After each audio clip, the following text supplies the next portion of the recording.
Assalamualaikum warahmatullahi wabarakatuh. Bismillah, alhamdulillah, wassalatu wassalamu ala rasulillah amma ba'du. Teman-teman, mari kita lanjutkan bedah buku Revolusi Pola Hidup, Solusi Cerdas Menarik Keberuntungan dan Keberkahan. Saat ini kita sudah sampai di episode ke-12, melanjutkan pola pikir yang ketiga, atau merevolusi pola pikir ketiga, yaitu berpikir kreatif. Nah, berpikir kreatif tidak mungkin akan bisa berjalan dengan baik, tidak bisa efektif, kecuali mengetahui sumber pikiran kreatif. Di episode ini kita akan lebih dalam bicara sumber inti pikiran kreatif. Yang pertama, meyakini atau mengimani adanya potensi diri. Jadi seseorang sebelum dia mengeluarkan pikiran kreatifnya, maka dia harus yakin dulu. Yakin bahwa dia punya potensi. Meyakini adanya potensi diri adalah pembuka pintu menjadi unggul, menjadi kreatif. Menolak mempercayai adanya potensi diri adalah otomatis menutup menjadi kreatif atau menjadi unggul. Jadi sebelum benar-benar kita mengeluarkan pikiran kreatif kita yakin dulu bahwa kita punya potensi. Nah, dengan mengimani kita punya potensi, berarti kita sudah membuka diri, membuka pintu untuk menjadi kreatif. Tapi kalau kita tidak mempercayainya, berarti kita sudah menutup, nggak bakal inti pikiran kreatif kita muncul.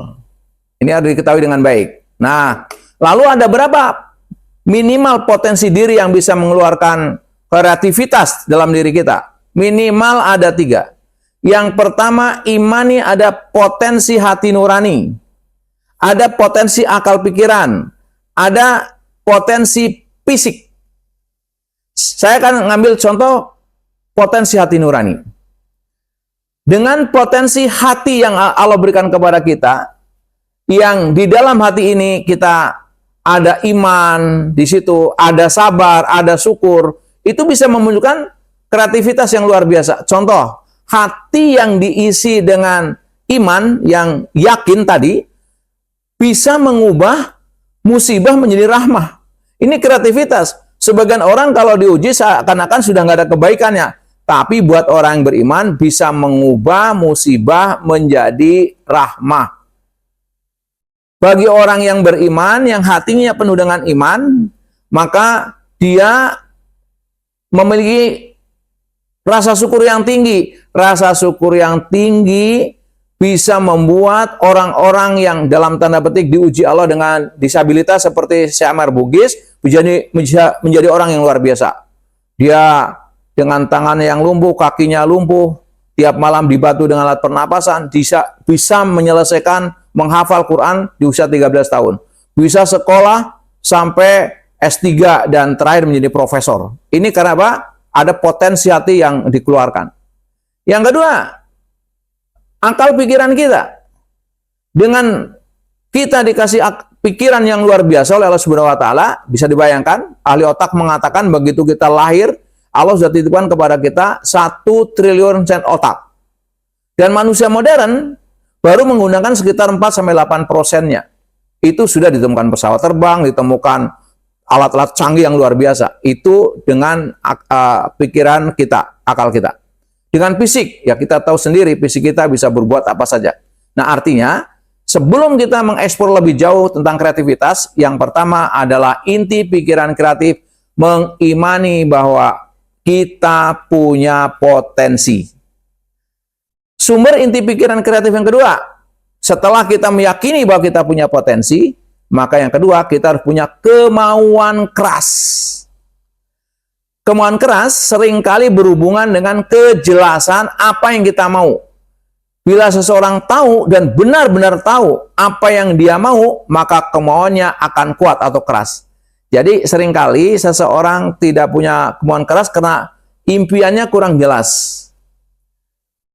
Saya ingin bercerita ketika tahun 2004 di mana Allah uji saya. Usaha saya diuji oleh Subhanahu wa taala bangkrut, kemudian sampai anak saya tidak bisa sekolah, dan akhirnya saya dipanggil berulang kali ke sekolahan tadi, dan terakhir akhirnya ditolong oleh sekolahan tadi bisa ikut ujian tapi di karantina.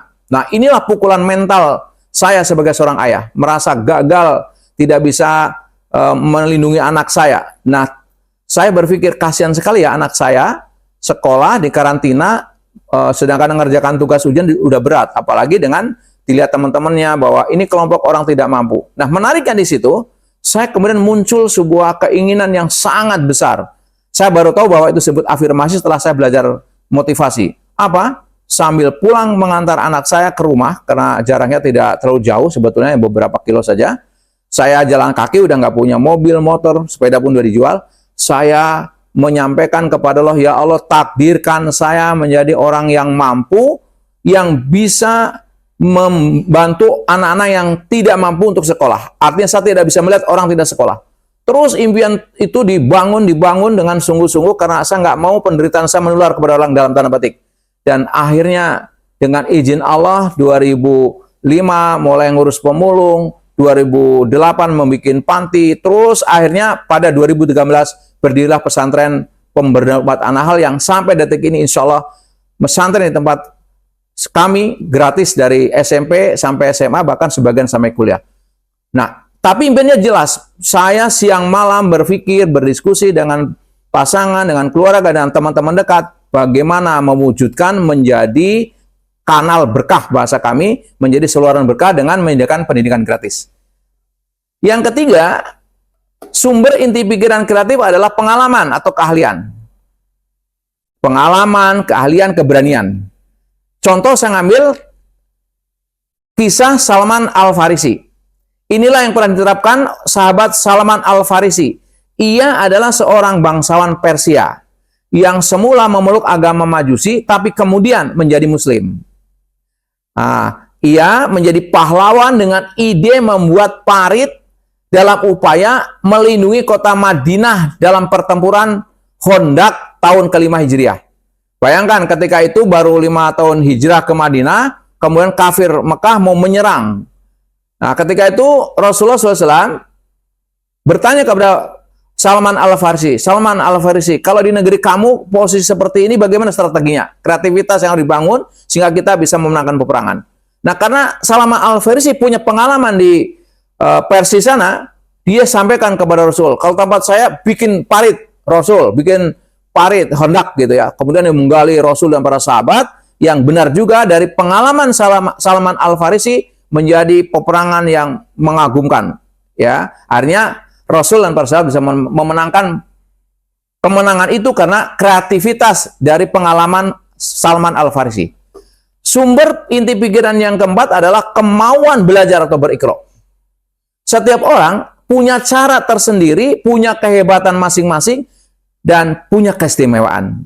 Jika itu kita pelajari dan kita olah, pasti akan menghasilkan ide-ide kreatif yang sangat berguna. Nggak ada orang yang tahu segalanya. Kita bisa belajar dari orang lain. Nah, artinya kita bisa mengeluarkan kreativitas dengan mencontoh orang lain. Kalau dalam sekolah mencontek perkara haram, tapi ketika dalam kehidupan nyata mencontek adalah perkara wajib untuk bisa membangun kreativitas kita. Ada beberapa konsep di teori motivasi. Yang pertama, ngeresep mengeluarkan kreativitas dengan rumus ATM. Ini resepnya. ATM itu hanya amati, tiru, modifikasi. Kalau ada orang sukses seperti apa yang kita mau, ikutin dia. Amati, oh begini caranya, ditiru, modifikasilah biar nggak plagiat banget ya. Ini rumus yang pertama. Rumus yang kedua, ada juga yang menyebut ASL. Amati, samai, lebihi. Maksudnya biar kita juga bisa lebih dari dia. Itu semua adalah konsep berikro, belajar dari orang yang sudah sukses, mencontek lah gitu ya. Nah, kalau kita simpulkan dari materi awal tadi bahwa ada 4 sumber inti pikiran kreatif. Yang pertama, mengimani bahwa kita punya potensi diri yang luar biasa. Yang kedua, punya kemauan keras. Yang ketiga, punya pengalaman, keahlian, dan keberanian. Dan yang keempat adalah kemauan belajar atau berikro. Nah, tetapi ini semua akan menjadi sia-sia ketika kita tidak bisa menyelesaikan hambatan-hambatan pikiran kreatif. Apa saja hambatan berpikir kreatif? ikuti episode berikutnya. Semoga bermanfaat. Assalamualaikum warahmatullahi wabarakatuh.